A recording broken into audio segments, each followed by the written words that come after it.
I think it's important to know that the recipe for success is time, like you need the time. So the Women Caucus in Rwanda has actually had the gender agenda for the last 26 years. So this is not a quick fix, it's a journey and it has to be consistent and persistent. The first number one driver for the success of women emancipation and women political participation in Rwanda has actually been steadfastly pushed and pioneered by our president, His Excellency, the President of the Republic of Rwanda.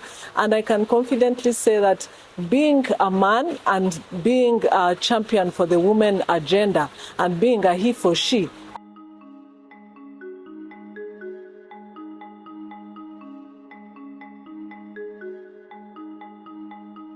we have actually been encouraged over time, like I said, a period of more than 20 years, where we have been encouraging the women to actually be part of the solution in terms of decision making. And why is this?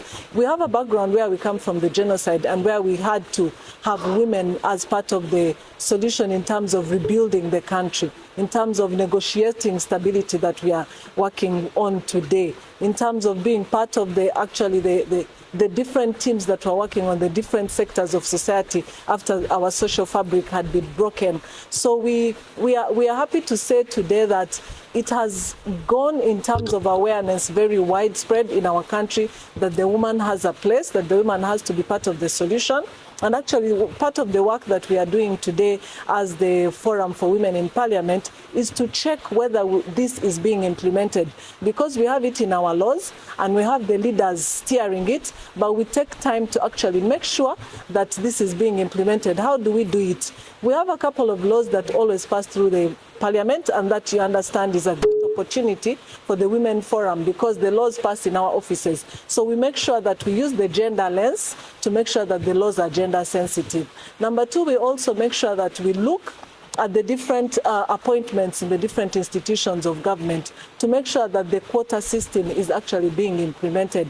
And lastly, we have the gender budgeting lens, where we make sure that we actually have a law, an organic law on budget being gender sensitive. So we make sure that the different institutions, when they come to present their budgets, they are able to show us that the budgets are gender sensitive in implementing the government programs.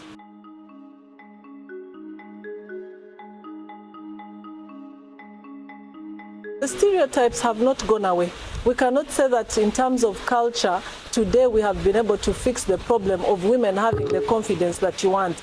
The confidence comes with time, the confidence comes with education, it comes with exposure, it comes with opportunity to be able to go into leadership positions. So my advice to these young women is that, go out there, take the chance, because it's there. The laws allow you, the leaders make sure that the opportunities are there, but it's the women who have to grow into these spaces. Yes, we have been doing a couple of programs to coach. We have been doing a couple of programs to mentor, but then what I can say to the youth is that it does not happen overnight. We are also where we are because we went through a journey, but it is a persistent journey. You have to be targeting it, and we make sure that we are targeting it. We make sure that our girls have the space. We make sure that they are mentored, and then we actually work with them because there's a mentorship program and also coaching program with the Ministry of Gender and also the Gender Institution of Monitoring, where we make sure that the women are grown into these spaces in terms of competence and skills.